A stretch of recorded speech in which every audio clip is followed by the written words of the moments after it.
Ladies, gentlemen, it appears that GTA 6 will most likely not be getting dedicated servers. The reason as to why I'm saying this is because according to my favorite person on the internet when it comes to Rockstar related news, Test2, Take-Two had rejected a proposal for dedicated servers a few years ago because they considered it to be too expensive. Now before everyone starts screaming like, "Ah! Those Rockstar bastards are way too greedy! Just get the dedicated servers! It's much better! Ha!" It's important to note that dedicated servers aren't really the end-all and be-all when it comes to online servers. To me, it's more like a buzzword that they use nowadays to kind of make sure that the community is going to rally behind them and call them the greatest thing to ever happen since the coming of Christ.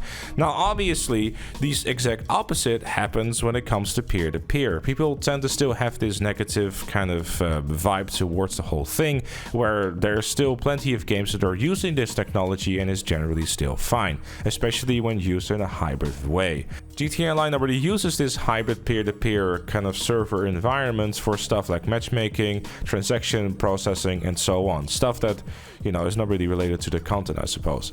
It doesn't really need to have full dedicated servers for everything because that doesn't really make a whole lot of sense. If you look at Red Dead Online, there was a bunch of improvements made already when that came out because it was built to be something bigger than GTA Online was when it first launched. It's also harder to reverse engineer things in Red Dead Online versus in GTA Online, so you can already see there's been a bunch of improvements made in the underbelly of those online services. So yeah, again, you don't need dedicated servers. So what you just need is a proper online tech stack, as they call it, to just be able to go after cheaters and that sort of stuff also more proactively as well. Which also means that obviously after Red Dead Online and the lessons they learned from that, they can then take those and improve upon that even further with the new online version. I think it's important to note for everyone, by the way, that GTA 6 Online is not going to be perfect, and nor will be any other online game ever, because it's still online networking and that sort of stuff, and that's always going to have lag or issues or anything like that, because there's just a simple thing called programming and bugs,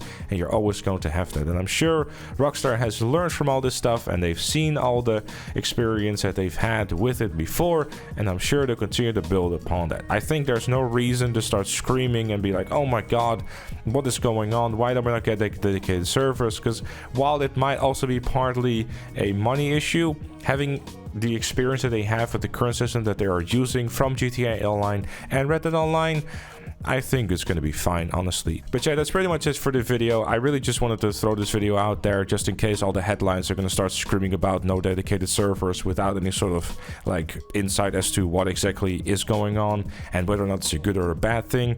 If you enjoyed the video or found it useful, leave it a like, subscribe for more. And if you like what you see on the channel, become a member like Chloe, GTA Plus, and Left Lane Looney. Thank you again for watching, and I'll see you all later.